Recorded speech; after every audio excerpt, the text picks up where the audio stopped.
Ibas al Buenos Aires, naciste en el 42 y tenías 13 años cuando fue el bombardeo de Plaza de Mayo. Así es. ¿Anduviste por ahí? Y estaba saliendo del subte en la estación Perú en el momento que comenzaron a caer las bombas. Es uno de los episodios más traumáticos que recuerdo, ¿no? Porque así como te decía que la infancia fue una infancia tranquila y feliz, digamos, ese fue el comienzo de un periodo siniestro de la vida política del país que, digamos, los jóvenes sentimos mucho, ¿no? Muy fuertemente. Era una irrupción brutal de un mundo hasta entonces desconocido que se iba a tornar siniestramente familiar a partir de ese momento. Yo además salí del subte, vi los aviones, vi las bombas y lo único que se me ocurrió es avanzar hacia la playa. Y llegué casi hasta el borde de la plaza y ahí un hombre que venía escapando de la plaza me agarró de la mano y me llevó, me dijo, rajá de acá. La reacción inconsciente de un chico, ¿no? Vos abordaste en una obra casi, diría monumental, ¿no? La historia política de la Iglesia Católica. Y es imposible en esta conversación abordar todos los temas, pero un tema central me parece que tiene que ver con esto. ¿Qué pasó con la Iglesia y el peronismo? Que el peronismo comienza teniendo el respaldo de la Iglesia y eso es decisivo en su primer triunfo, y luego termina siendo la Iglesia la punta de lanza de su caída.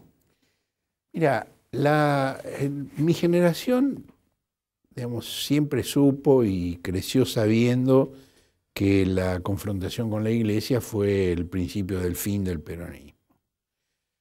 Pero era como una descripción lineal y sin todos los matices necesarios.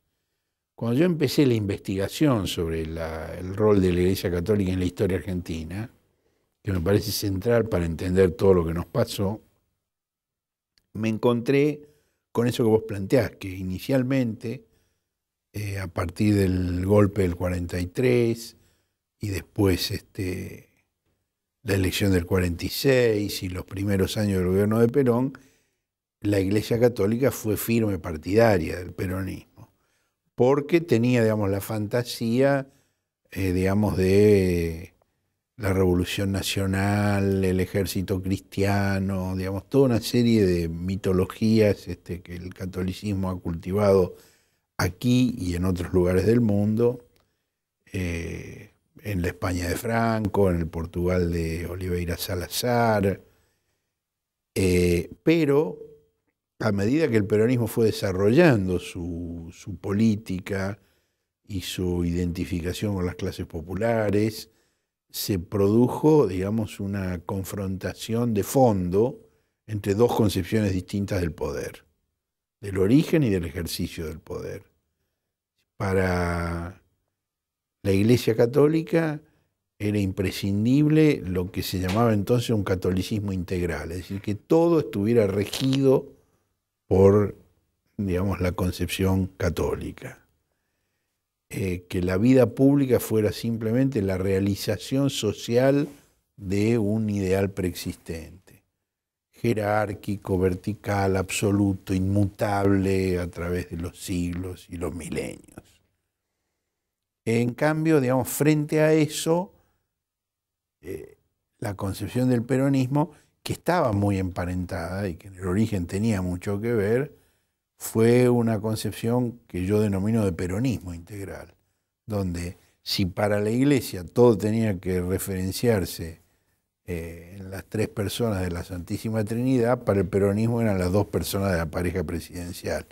Y ese fue, digamos, el choque que se produjo y que tiene, digamos, una temprana manifestación con la reforma constitucional, donde la Iglesia Católica pretende que se suprime el principio de soberanía popular de la Constitución y se lo reemplace por la concepción del origen divino del poder. Es prácticamente una vuelta a la monarquía absolutista. Bueno, ese es el gran choque, es decir, porque el peronismo es la clave de la modernidad argentina. El peronismo es nuestra Revolución Francesa, por decirlo en términos muy, Yo muy simples, coincido ¿no? absolutamente, porque Los descamisados argentinos Tal cual. son los sans-culottes franceses. Hay una diferencia, que esa marsellesa de la que gustan tanto ciertas, o gustaban y gustan ciertas damas porque se canta en francés, era mucho más sangrienta. Sí, claro. Los sans-culottes eran absolutamente más crueles y sangrientos porque fue una revolución sangrienta. Sí, bueno, el peronismo cosa no que el cortó la peronismo cabeza de nadie. De nadie, sí, de nadie. Por lo menos el peronismo de esa época, ¿no? Sí. Después hay un periodo negro que siempre hay que tener presente, ¿no? Digo, 74, 75, no se pueden olvidar.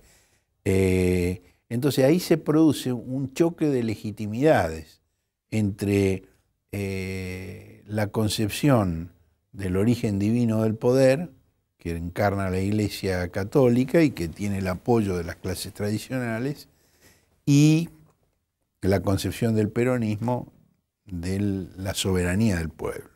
Y ese choque se va a ir agudizando en los años posteriores hasta llegar a la confrontación final a partir de noviembre del año 1954, y la Iglesia Católica toma la conducción del golpe.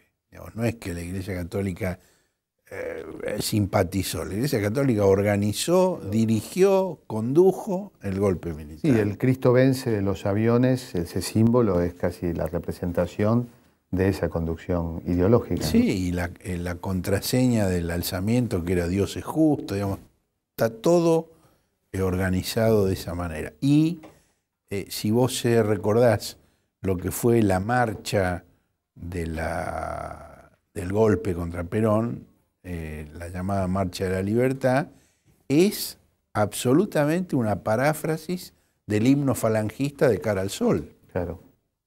Es absolutamente eso. Y la concepción, digamos, con que se organizó el golpe, con la impronta que la Iglesia Católica le fijó, es la impronta del alzamiento de Franco contra la República.